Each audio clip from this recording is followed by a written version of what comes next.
Hi everyone, my name's Emma. Today we are talking about buying things. When we should buy things, why we should buy them, how often do I buy things, what do I buy? When it comes to choices and decisions, the ones that we make with more intention will help us create the world that we live in. So we talk about here on this channel, how can we take the lessons that exist in our lives and use them to create the lives that we want? Now, in my life, a lot of people have constantly commented saying, you don't buy that much stuff. Why is that? And asking me, what are the reasons? Do you just not like buying things? What is it? Why do you not buy things? And I did some soul searching and I came up with some answers that I wanted to share with you today. One of the first reasons that I came up with was when I was growing up, I had a lot of different interests, a lot of different hobbies that I loved, and because of that, I would buy a lot of different things that were seen as tools to help me create a new skill or create some new kind of enjoyment in my life. So I was interested in drawing at some point, so I would get crayons or watercolor paints or whatever it was, and I wouldn't buy them with the intention that this was it. I'm bringing them with this agenda that I'm now going to be an artist because I bought this pen or this crayon, but it was a tool to create me into an artist or to create some kind of art or whatever. It was not an agenda that I was bringing these items into my life with. And that is something that I continue to do to this day. Had a lot of different interests. I was making friendship bracelets. I tried drawing, I wasn't good at it. And I was really interested in writing as well. So I had a lot of different notebooks and creating arts and crafts with the pretty colored paper and all of that. So I had a lot of different interests and a lot of different hobbies. And yes, I had to buy things for all of those, but I never bought things with the intention that this piece of paper is going to be the end all, the be all. This is what's going to turn me into an artist. It was like, I'm going to use this to create something that I like. And it was the process of creating something with these items that I bought that made me really interested in what I was doing and made me realize that that's how I really approached a lot of things in life when I would buy them. It's, what intention am I putting into this? Why am I buying this?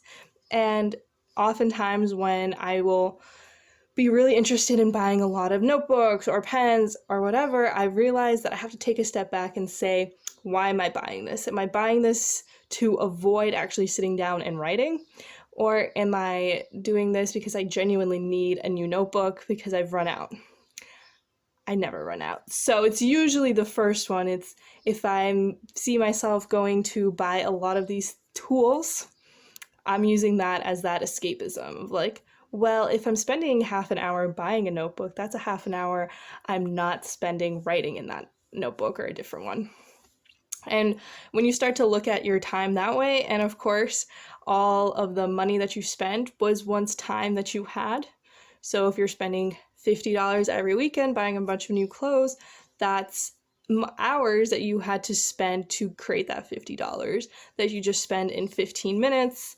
And now you have to go work for another however many hours to make up that money so that you can continue to do this. Or you could really step back and say, hey, why am I buying this? Am I projecting onto this item that it actually can never fulfill? If we're buying clothing or notebooks with the idea that this is going to turn you into this new person, it can't do that and it never will. And that's why we keep running after and buying more and more items because we think that this item is going to fulfill this new need. And it can't, and then when we get disappointed, we go and buy another one. Well, maybe it wasn't this pink notebook, maybe I needed a blue notebook. And at the end of the day, it doesn't matter what color it is, that notebook is not going to be able to do any of that writing or any of that work that you have to put in. It's just a tool. And that's how we should see any item. It's a tool, and what is the end goal of that? What tool, what purpose is it going to serve for you to get closer to your actual purpose? The items are not the purpose in and of itself. It's a tool to help you get to your purpose. So that was one thing that I realized. Another big thing is, as I was growing up, I didn't pay attention to this, but especially as I started to learn more about sustainability and the environment and workers' rights and human rights that connect to it, I learned a great deal of stuff that we buy is made with extremely cheap labor, and that is directly because people are buying this. And people are on the other side, creating these $1, $2 items and have to spend hours doing it. They get little pay for it, and there's just really no need to do it. So once I started to learn a lot more about fast fashion or just the turnover rate of items, of pretty much anything, I realized, do I actually need this? And if I don't need it, can I fulfill buying this item with something else? Now, I was never a huge clothing person. I never liked going shopping for clothes, but there's different places that you can go. Now there is so many stores online that are secondhand, and those are just great ways to look into it. We all need clothes, we all need certain items, and of course we should buy them in whatever way does serve us, but realizing the difference between need and boredom. And when we look at why we're buying things and how they're created, it might make us think twice about actually getting them. So that might be another helpful way to really look at, how was this made? Who is affected by it?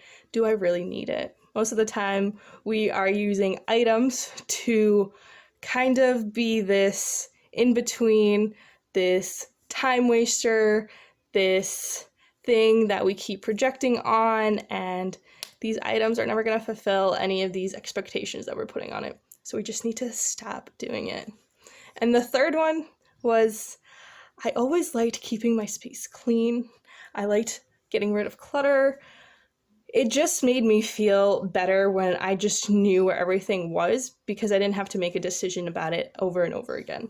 And if we do know what's in our closets, if we do know how many pens we have, if we know how many different things that we have, we can actually be focusing our time on things that we want to be focusing on, instead of constantly trying to push clutter to one side and then moving it to the other, and just having a physical space that's being bombarded with stuff that we don't need, that if we actually went through, we'd be like, I don't even remember buying this for some of these things. And that's really the thing, is we just need to keep a clear space, because a clear physical space translates to a clear mental space. And when we can free up our time from not constantly pushing things around, trying to make everything fit, and actually know what items we have, we know where they're located, we know what we need, what we don't need, we can spend our time watching shows that we want, going outside in nature, talking to our friends, cleaning up this small space, and it takes a lot less time. Actually enjoying being in your own physical space will help you with the mental space as well.